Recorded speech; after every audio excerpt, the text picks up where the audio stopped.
여러분, 저 어제 백설공주 속 난쟁이가 됐어요. 처음엔 백설공주랑 같이 살게 돼서 기뻤는데 며칠 지내보니 마냥 좋진 않더라고요. 그래서 오늘은 백설공주 속 난쟁이가 되면 어떤 일을 겪게 되는지 알려드릴게요. 일단 제가 어떻게 난쟁이가 된 거냐면 평소처럼 길을 걷고 있었거든요. 근데 갑자기 누가 명함을 들이미는 거예요. 심지어 당신이 제가 찾던 분입니다. 라면서요. 저는 수상해서 도대체 저의 어떤 면을 보고 그러시는 거죠? 라고 했죠. 그랬더니 사실 저희가 찾는 분은 난쟁이입니다. 라고 해서 기분이 나쁘더라고요. 무시하고 가려는데 그분이 이렇게 말했어요. 연봉 3억인데? 그래서 따라가 보기로 했어요. 도착한 곳에는 어떤 여자랑 난쟁이들이 있었어요. 그런데 아무리 봐도 백설공주 같은 거예요. 그래서 저도 모르게 혹시 백설공주세요? 라고 했죠. 그런데 그 여자가 네, 맞아요. 저를 어떻게 아셨죠? 라고 하고 난쟁이들도 어떻게 보자마자 이름을 맞추는 거지? 라면서 신기했어요. 알고 보니 백설공주와 난쟁이 이야기는 허구가 아니라 실존 인물에 대한 이야기였던 거예요. 그런데 문제는 여기서 발생했어요. 백설공주가 저를 보더니 키가 작기는 한데 난쟁이 수준은 아닌데?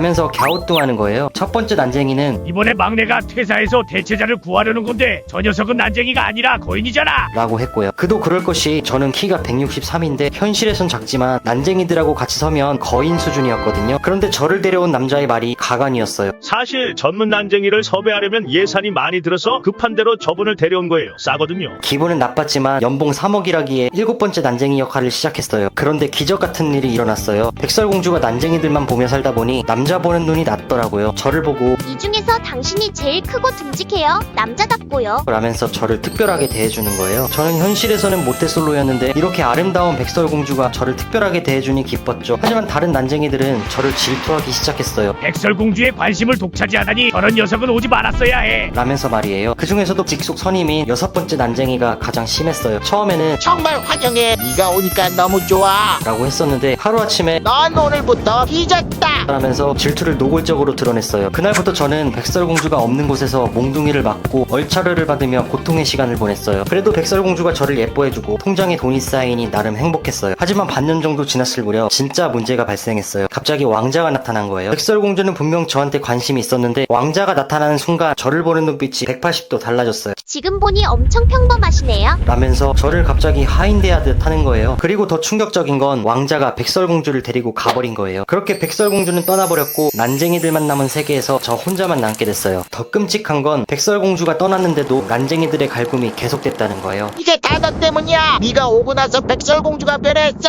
그렇게 2년째 얼차려를 받고 있어요. 하지만 어제 놀라운 소식을 들었어요. 새로운 백설공주가 온다고? 알고 보니까 백설공주도 프랜차이즈였던 거예요. 백설공주 1호점, 2호점 이런 식으로요. 이번에 뽑는 백설공주는 무려 79번째 백설공주래요. 그렇게 저는 79번째 백설공주를 기다리며 오늘도 얼차려를 받고 있습니다. 예쁜 여성분들 79번째 백설공주에 많이 지원해주세요. 제가 기다리고 있을게요.